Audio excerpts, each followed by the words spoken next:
Good morning. आज सुट्टी होती म्हणून उशिरा उठले आणि पहिल्यांदा माझी झाडं सगळी चेक केली. कारण की आता थोडा उन्हाळा सुरू आहे आणि ऑक्टोबरची हीटसुद्धा सुरू आहे. तर म्हटलं आपली झाडं बघावीत कशी झाली आहेत ती नाही झाली आहेत. हा तर माझा इंडोअर प्लांट आहे, पण मी त्याला बाहेरच ठेवला आहे.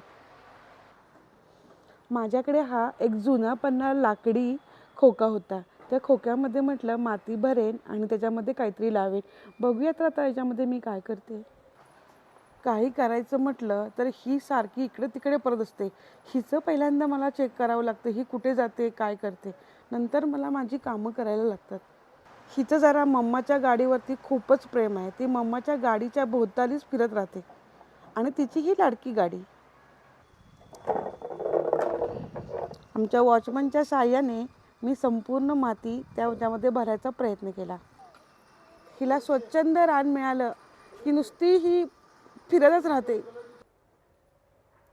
आमच्या झाडाला की नाही एकच चिक्कू पकडला होता. त्याचं केवढा मोठा झाला तो बघायला आले होते. थोडा अजून कच्चाच आहे, पण पक्ष्यांनी एका साईडला बहुतेक त्याला टोच मारली होती. बॉक्समध्ये माती भरायचं काम सुरू असताना मी इतर झाडांची पाहणी करायला निघाले. मला सगळ्यात जास्त आवडतो तो माझा पेरूचं झाड.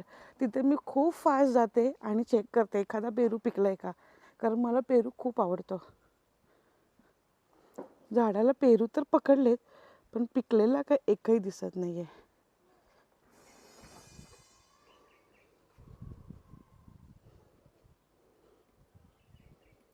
कुठे पण पिकलेला दिसत नाही आहे. एक पेरू मला पिकलेला सापडला, पण माझ्या अंदाजानं तो अजूनही तयार झालेला वाटत नाही. 2 दिवसानंतर खायला होईल असं वाटते. अशा प्रकारे मी हे पूर्णपणे भरून घेतलं. आता याच्यामध्ये कोथिंबीर लावणार. खूप भूक लागली आणि घरी एकटीच होते. मग म्हटलं 2-4 मिरच्या घेतल्या, लसूण घेतलं, जिरं घेतलं, चांगलं ठेचून काढलं आणि म्हटलं थालीपीठं बनावी. साधी सिंपल सरळ 2-4 प्रकारची पिठं एकत्र करून घेतली. बघूया म्हटलं वेगळं काहीतरी करून. त्यात मी कुटलेला सगळा हा मसाला टाकला. थोडीशी हळद टाकली आणि पीठ चांगल्या प्रकारे मळून घेते. पीठ मळताना थोडंसं पाणी घालून हलकंसं मळून घ्यायचं. थोडंसं पाणी ॲड करत गेली.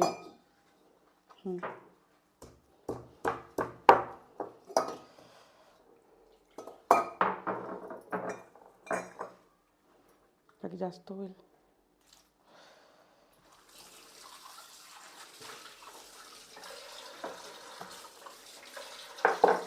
थोडं पाणी ॲड करत अशा प्रकारचा गोळा तयार करत राहिले.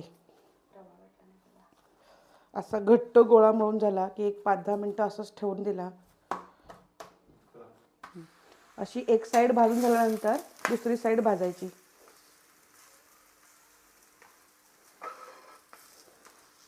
अशी लालसर खरपूस भाजून घेतल्यानंतर थोडं साईडून तेल किंवा तूप सोडावं, पण ऑलरेडी तेल झालं असल्या कारणानं मी काय घातलं नाही आहे.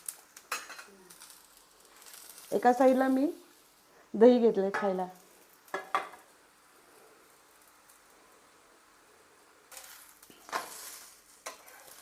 हे असं ताटामध्ये घेतलं.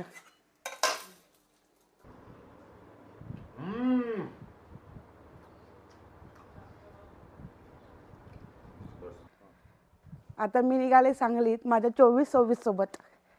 मी कुठेही निघाले तर मी माझीच गाडी घेऊन जाते.